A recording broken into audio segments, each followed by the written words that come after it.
Corrine Casagrande with Active International here in Vegas, waiting for the F1 race and events to start. And I have the pleasure of interviewing Alex Genov from Zappos. Alex, can you tell us a little bit about your role at Zappos and why you're excited to be here today? Absolutely, Corrine. It's a pleasure to be here. So excited. I hope what happens in Vegas for this event doesn't just stay in Vegas, but the word spreads all over. My name is Alex Genov. I work for Zappos. I had customer experience research there.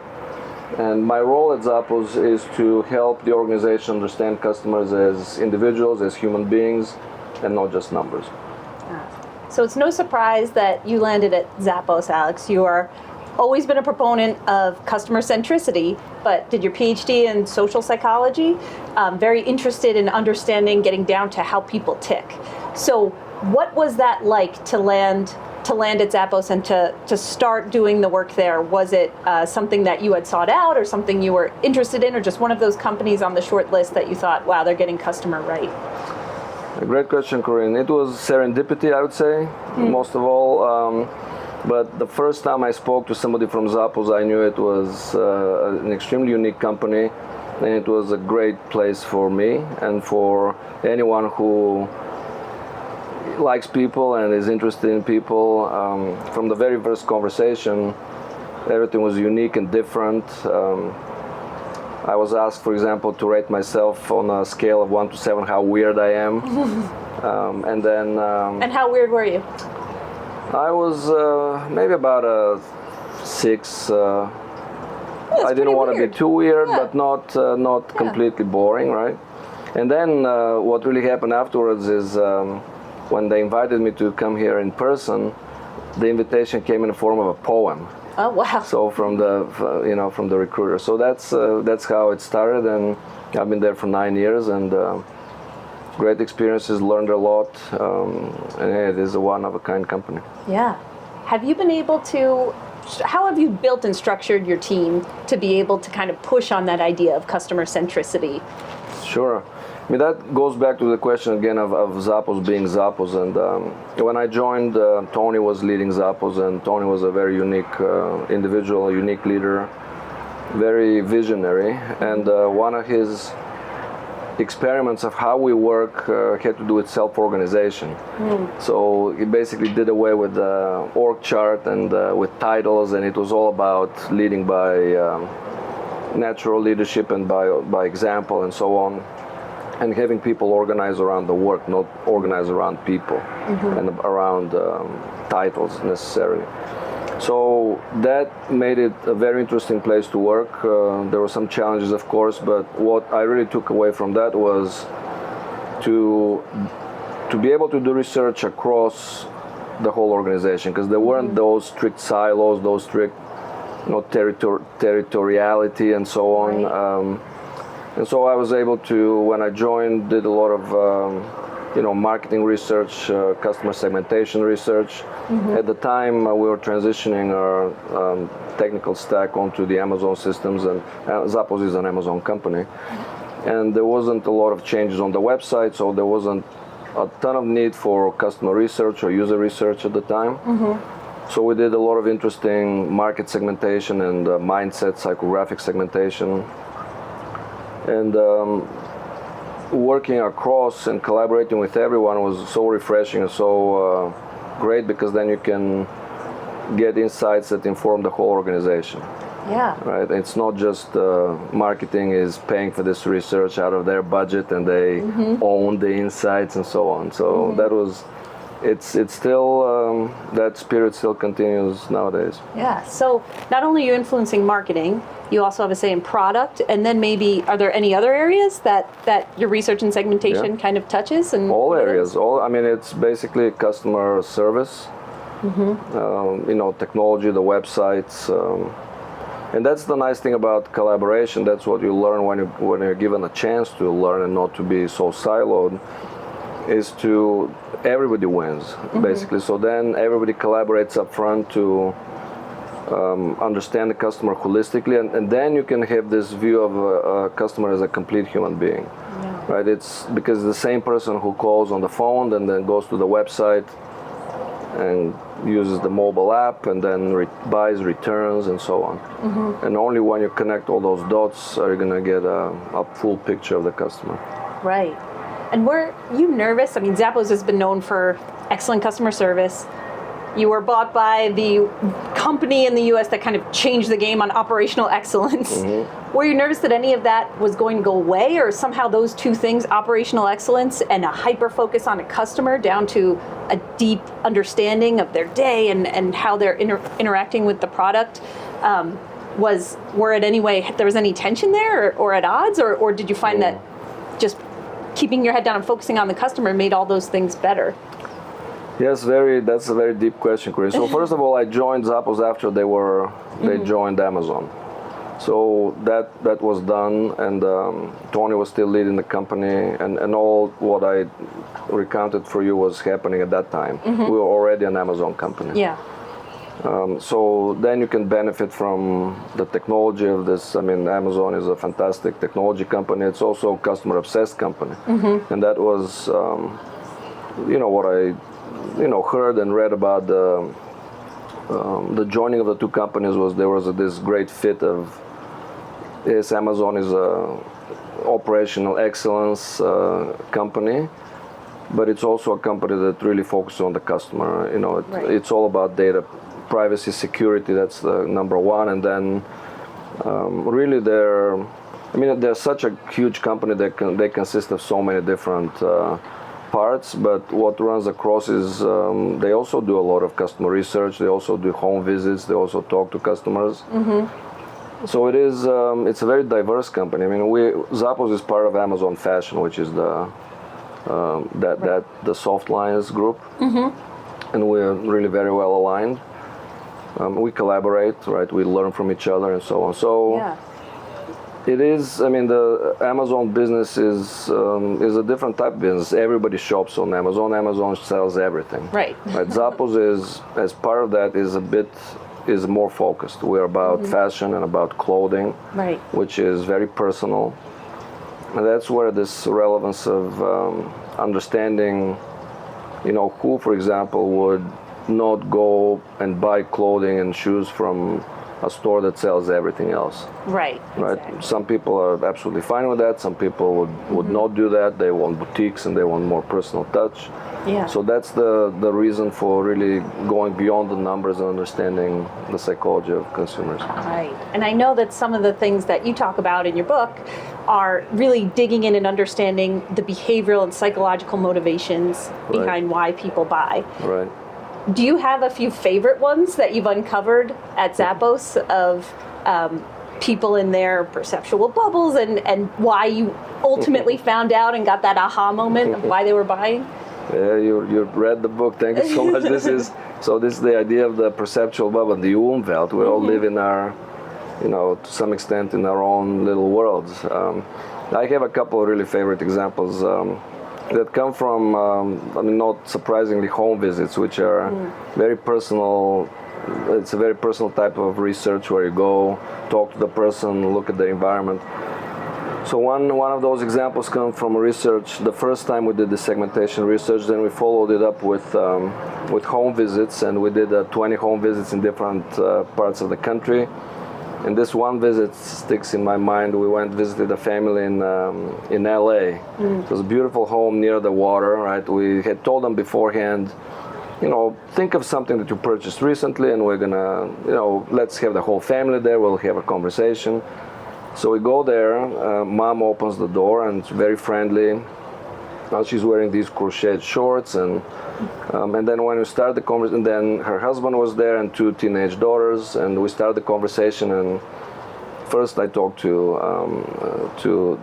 mom, right, and she asked her about the crocheted shorts, and she goes, well, yeah, I was helping my daughter to purchase these shorts. She wanted those shorts because a friend had them. And so as mom is purchasing and looking online, a thought comes to her, which is, can I pull it off? Can I wear those shorts? Yeah. And she does, and she's super proud of herself. Yeah. She's like, I can style them for, more formal and less formal. And she was really, you can tell here's the motivation of, I want to be able to wear the shorts that my teenage daughter wears, right? Yeah.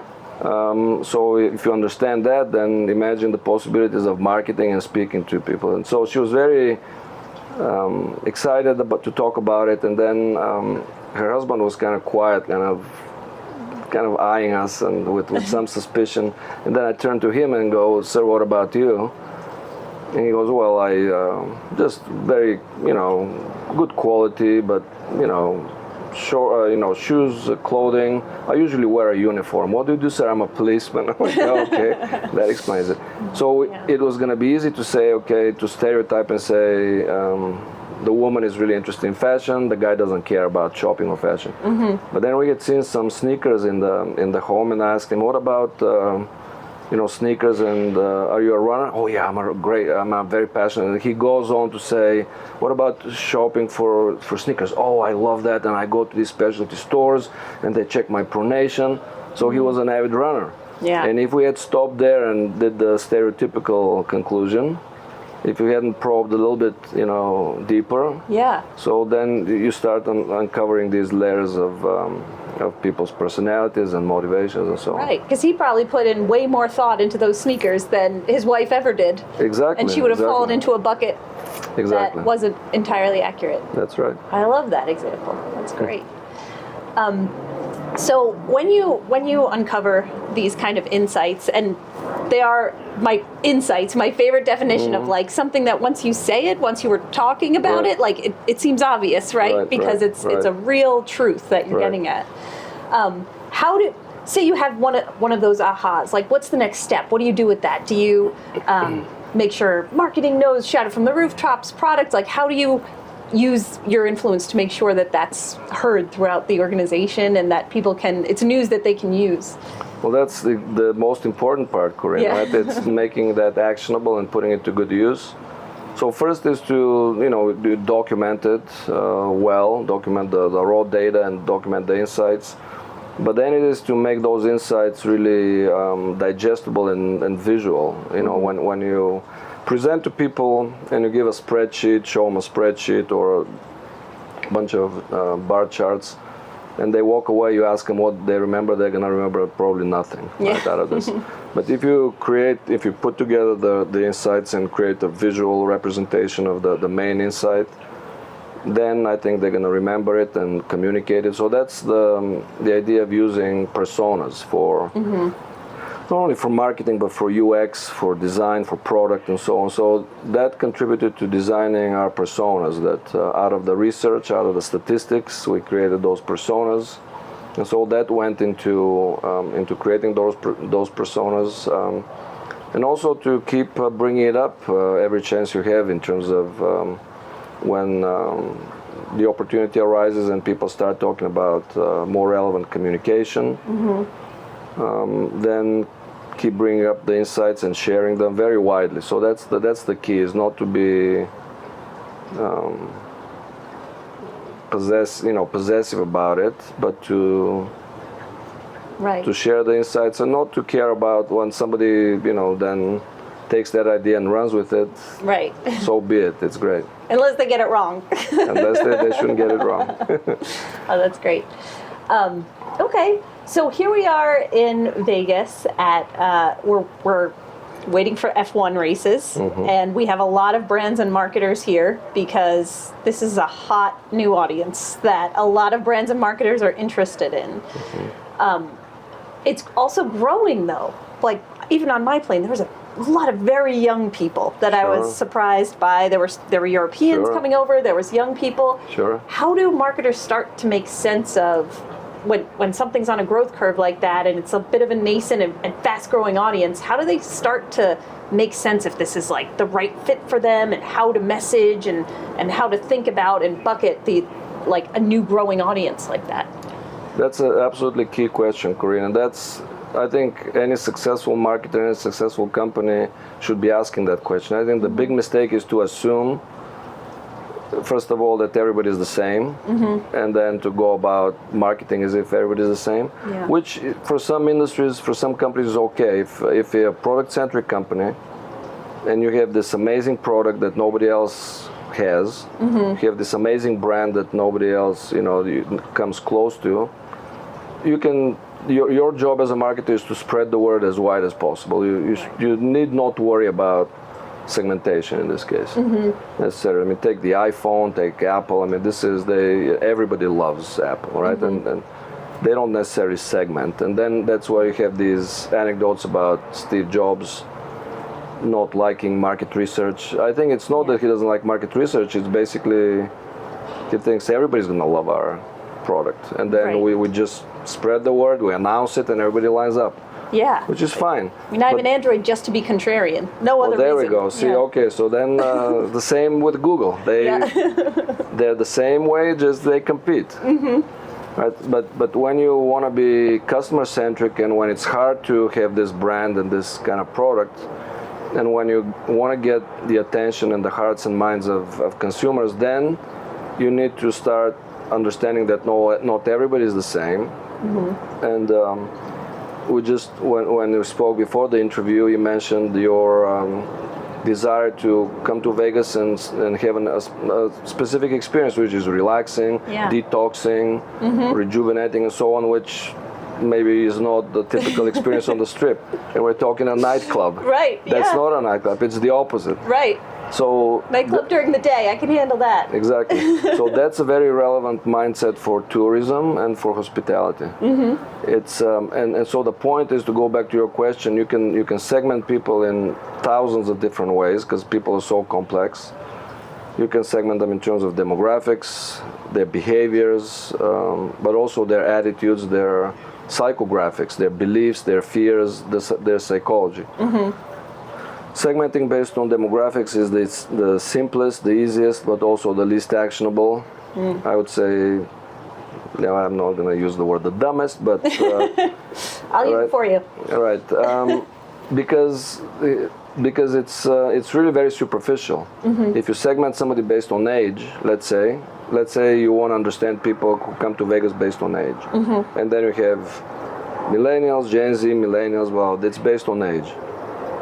Then let's say on your birthday you cross the line into the next segment. Then you automatically go into that other segment. Are you a different person? No, you're not a different person. Yeah. Right. So then, in theory, they should be marketing different to you, because why would you have segments? Right. But if you segment based on these attitudes and needs and beliefs, like for example the need to rejuvenate and to detox, that's a psychological need, maybe a physical need too, then you're going to have very meaningful groups that you can offer different experiences to. Yeah, that's great. And really important as we're growing, and an audience like F1 is taking off, and it has sponsors and price tags that are pretty significant, and it's not like you can dip a toe into a sponsorship or a product like this. You have to kind of, as a marketer, go all the way in. So to really understand why people are enjoying the races, seems like that is exactly so. I mean, it is a great example because it's a new audience to the United States, because it's a sport that I'm originally from Bulgaria, coming from Europe. It's a huge fan base. People really are big fans of the sport. Here it's not that well known. Right.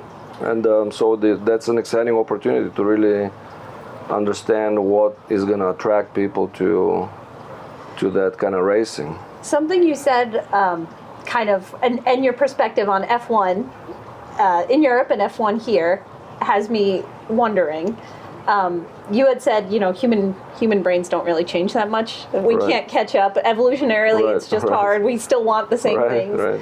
So how can we have a sport that's so popular and has captured the hearts and minds of people who are pretty similar in other pockets of the world, and it's just so nascent here, and it's almost as if it doesn't exist? Like, was this kind of inevitable to you, that if an exciting sport like this captures the hearts and minds here, it's going to happen here? It's just what is it? It's just education? Oh, that's such a wonderful question. I don't know, really. I mean, I can only speculate. To me, it's cultural. It's because, like you said, we established that our brains have developed many, many thousands of years ago. Yeah. And in the environment of evolutionary adaptedness, right, which we're very similar in many basic ways. But then when it comes to culture, it's very different, and different countries have. So the U.S. was established with certain culture, certain attitudes, right? They picked a certain system of weights and measures that's very different. Don't ask me why. Don't ask me why. You could use dumb for the metrics, for the. No, I won't. But they also, American football is very popular, a game that's played with your hands, for example. Which, but the point is, it's a very interesting question. What makes that change? And what comes to mind is also soccer. Mm-hmm. Or as it's known in Europe, football. Soccer wasn't popular here at all. I've heard different theories about that. One theory was that the game didn't fit the format for advertising on TV, for example, mm-hmm. Which makes sense. I don't know if that's really the case. But it became so popular as soon as we had the World Cup here. It took off. And then it's very interesting, women's soccer and girls' soccer is really huge here, which, again, this is great, which is not, I don't think that's the case in Europe for some reason. I don't know why, but then more recently, storytelling. It is U.S. women's soccer. It's great. It is great. I mean, it's kind of this is the land of opportunity if you think about it, right? The whole cultural landscape. And more recently, if you think about the story of Lionel Messi, he came here. Mm-hmm. He's not going to only lift up soccer, he's going to lift up brands that he represents. It's the economy amazing. Of Miami. The economy of Miami. So I think that speaks to the power of media, the power of technology, because everybody's so connected now. Mm-hmm. The power of individuals and, heroes, I guess, or the celebrities. Right. And really understanding why. What is the Messi effect, and getting into understanding everyone's connection to them. Right. Yeah, I haven't done that research. It would be fascinating to do. I can only speculate on some of this. That would be fun. Okay, so maybe next year when we're here, or maybe when we're in Miami for F1. There we go. We can talk about the Messi effect that we've uncovered, and expect a full scientific report. Let's research that. what makes people tick. Absolutely. Thanks so much, Alex. I really enjoy talking to you. I continue to learn so much from you every time we speak.